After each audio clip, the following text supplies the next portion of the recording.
Hey, this is Bo with Focused Engagement. Today is not Friday, so this is not Focus Friday, but I have so much fun talking to businesses that I take every opportunity I can to do it.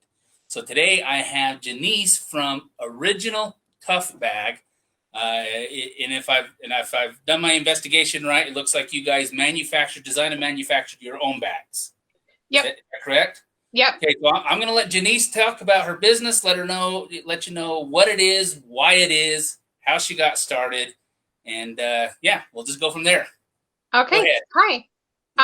All right. So, basically, so it started in 1980, technically. My aunt started the company, and her husband needed a bag. He worked on the railroad, or he still does. So he needed a good bag that was gonna, hold up and like could hold all the things that he needed it to. And so together, it sounds like they designed a bag and made it work. And then, he started taking it to work, and a lot of other people were like, "Where did you get that? I want one." So that's basically how it started. She so she kind of passed it on to my grandparents, her parents, and then they are the ones that kind of like got it bigger and like started it up. Um, they like added more designs and more types of bags. And then so they actually passed it on to a different aunt in like early 90s. So she basically ran it since I can remember. So and then I took it over from her about 2 years ago, 2.5 years ago. So Okay. yeah, that's how I've got it now. So I look at the bags that you have online. It looks like you got regular and deluxe. Who are these bags designed for? So it's interesting. You say the first one at least was designed for obviously for workers. Uh-huh.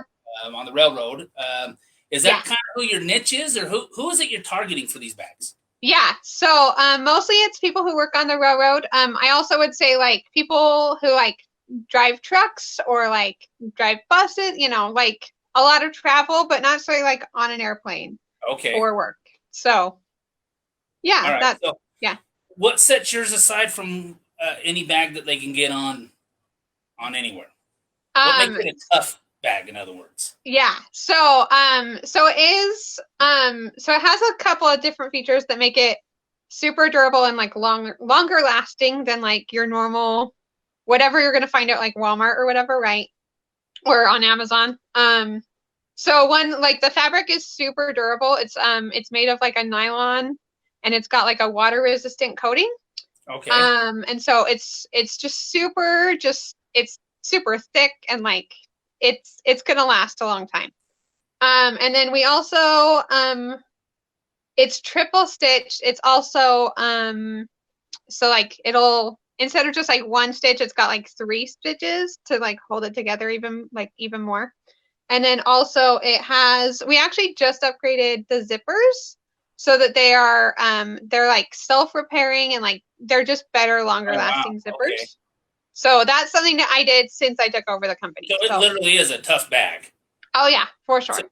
have you ever heard of I can't remember who makes it, but there's a laptop called Toughbook. It's in a lot of cop cars, fire departments use them, and a lot of people use it. Okay. I And the haven't whole ever heard idea that. No. behind it is they do talk, and it's used a lot in the military too, because they talk about how I think some of the old commercials actually showed at least drop from high heights, and then they just go down and they pick it up and they keep using it. So again, it was designed very That's cool. specifically. It was a niche. It's not designed for just about just any average user. Yeah. So it sounds like that's what you got. You don't have something that is designed for the office worker that just needs a Yeah.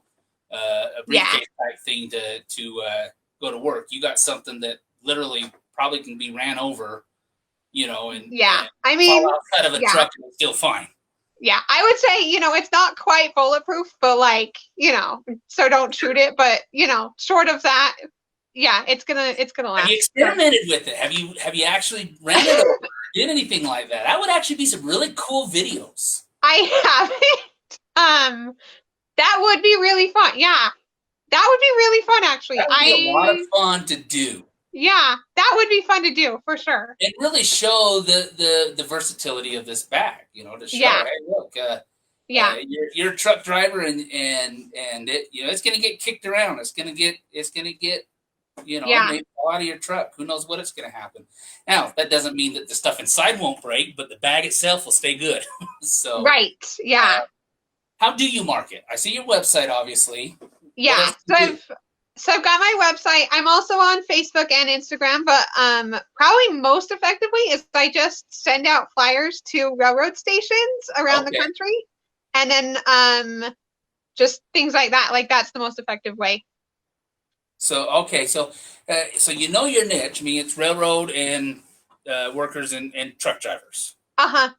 And so knowing your niche, is that why you're going old school flyers? Because they're, I don't Yeah. mean to label anybody, but they're not necessarily the most tech savvy. Maybe, Well, I don't know. What I do you mean, know I about this I niche? did build the website, sort of.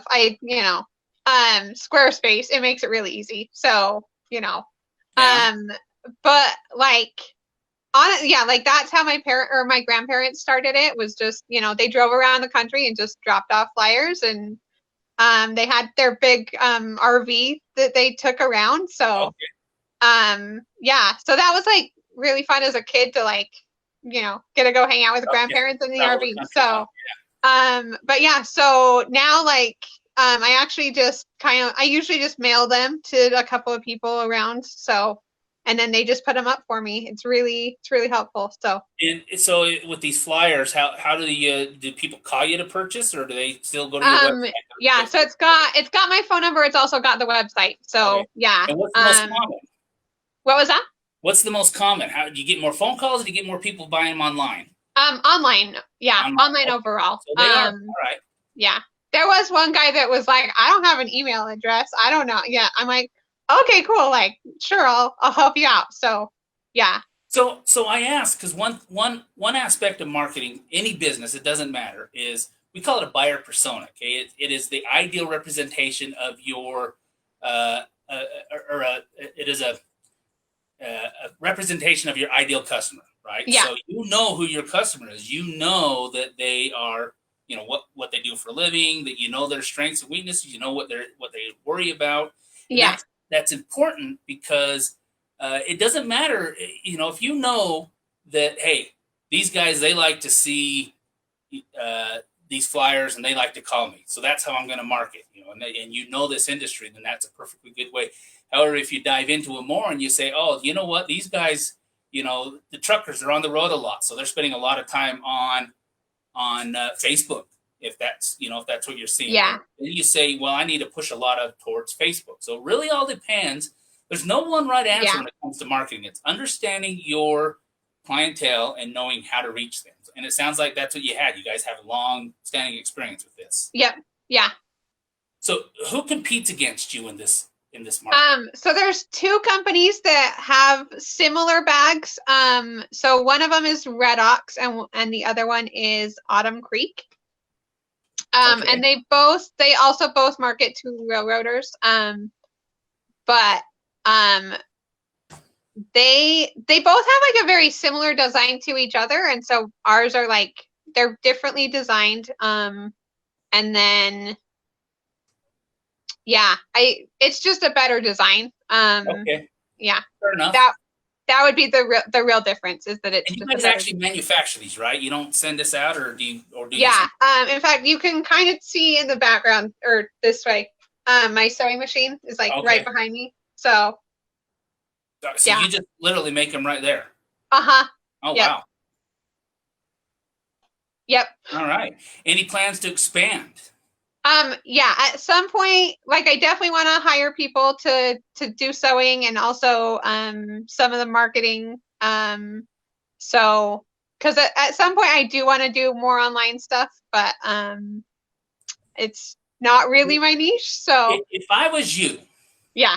I really would start, and this goes really, really good with both Facebook and Instagram. Okay. Videos. Yeah. Show your product and how it can be used. I would show it, if it'll withstand being ran over.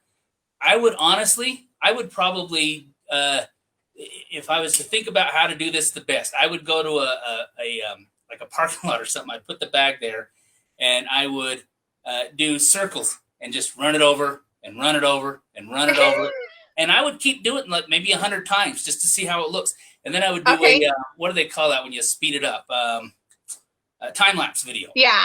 Right, so that you can take that 10 minutes worth of running it over and shrink it down into like a minute and a half. Yeah. So I bet you anything, if you do things like that, you will see sales skyrocket, because you got a product like this, they want to see it, you know. Yeah. They see their friends with it and like, oh, that's a good bag. I want that. That's great. Yeah. By the way, Sponsored. I talked to you a little bit about Sponsored, who I talked to last week. That's kind of their whole thing, is that social proof by other people taking pictures using the product. So if I was you, that's where I'd start, is with videos, because I think if you did that, are these waterproof by chance?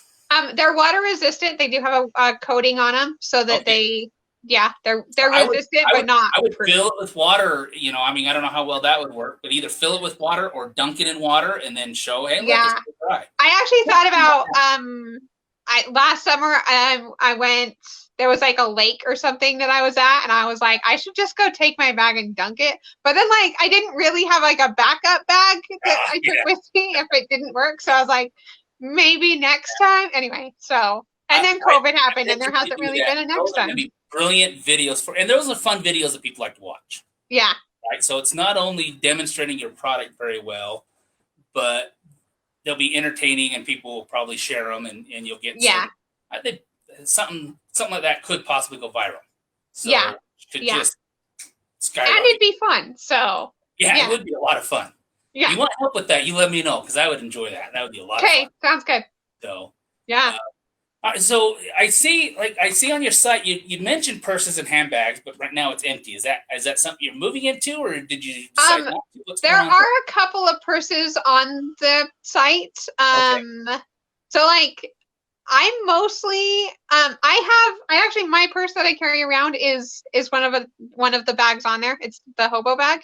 Okay, I see that now. Yeah. Yeah. But then like the other purses on there, like I haven't ever made any of those really, like, because that's not really who I'm marketing towards. So I actually have sort of thought about maybe just taking those off, because I don't really like doing them. Like I've made a couple just to make sure I know how to do it, but overall, like, I haven't ever sold any. So well, and again, it's knowing your niche.